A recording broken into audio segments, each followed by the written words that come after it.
time to share some amazing facts from history.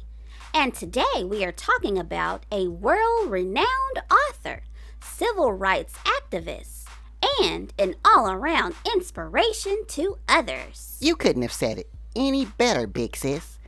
So hang on as we share interesting facts from the biography of Maya Angelou. I mean, of all the women in history, I love the story of Maya Angelou. She is such an inspiration for the culture. I mean, I know you mentioned that she was an author and civil rights activist, but she also did so many things in the world of the arts, including being a screenwriter, a dancer, poet, actress, and more. All I can say is she was a trailblazer in everything she did. You are definitely right about that, big sis. I'm also glad to see you're excited, and I am too. But let's share a few facts from her biography, starting out with the fact that the life of Maya Angelou began on April 4th, 1928, where she was born in St. Louis, Missouri. Yeah, growing up, Maya Angelou experienced trauma at an early age. Maya Angelou would go on to tell her story of going silent for years.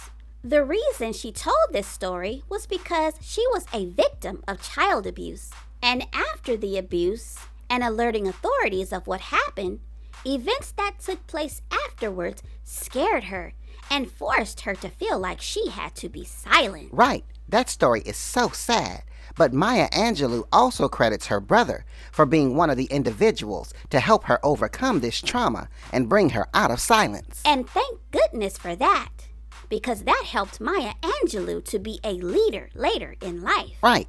For example, did you know that Maya Angelou went down in history as being the first African American and the first female streetcar conductor in San Francisco, California? Really? I didn't know that, little bro. I mean, it kind of makes sense seeing that Maya Angelou was a world traveler. The reason why I am going there is because of an interesting fact about her life regarding travel. She turned down a lead role in a Broadway play to travel abroad in Europe in a production where she wasn't the lead, called Porgy and Bess. Hold up. You mean she turned down a leading role on, of all places, Broadway, to go to Europe where she was not a lead in that production? I am so confused. I know it sounds strange, little bro, but Maya Angelou later acknowledged that growing up in her small community, she always dreamed of traveling around the world. So the lead role didn't really matter to her because she wanted to get the opportunity to travel abroad and see places in the world she had never seen before. Does that make sense? Okay.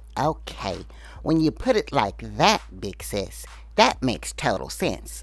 I get it now. Maya Angelou wanted to travel the world, no matter what the role was in that production. And that ties into the next fact I want to share. How so, little bro? Of course, we all get used to hearing inspiring words from Maya Angelou. But did you know Maya Angelou was multilingual? Now that I didn't know, little bro. A sister of many languages. She sure was. In fact, after trips to Europe and around the world, she could speak popular languages like French, Spanish, Hebrew, Italian, English, and Fante. Well, speaking of another language, let's talk about the language of love and giving back in the community. Maya Angelou was known for being involved in the civil rights movement and speaking out for those who were treated unjustly. In fact, Maya Angelou was connected with multiple Black history icons who helped to move the civil rights movement forward. For example, Angelou was friends with James Baldwin and had planned to help Malcolm X build the Organization of Afro-American Unity a new civil rights organization shortly before his assassination. I never knew she was connected to James Baldwin and Malcolm X. Well, she was, little bro.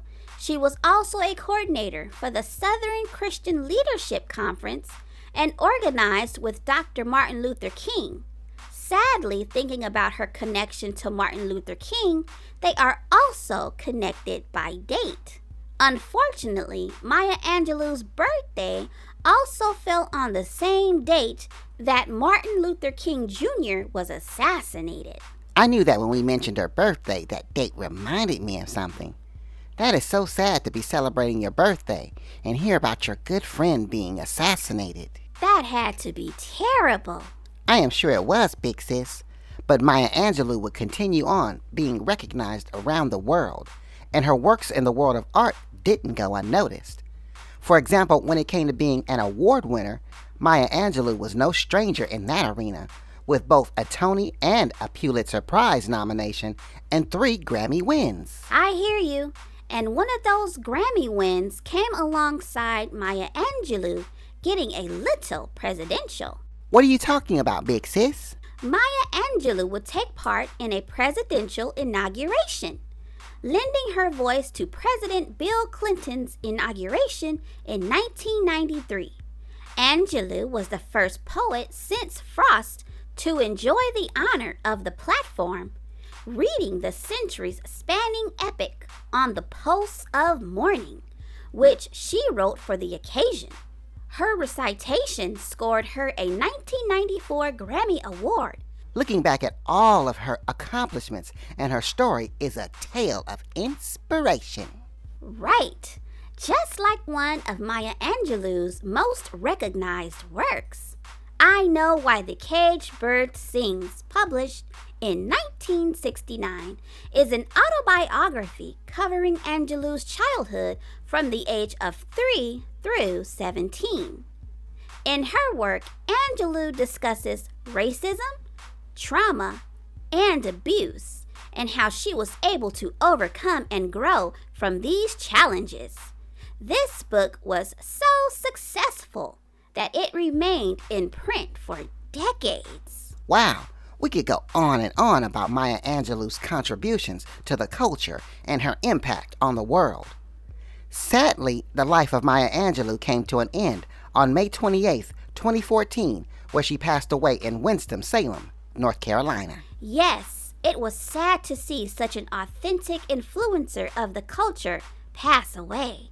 But although she is not physically with us, her legacy will go on to be a shining light for people like you and me for generations to come.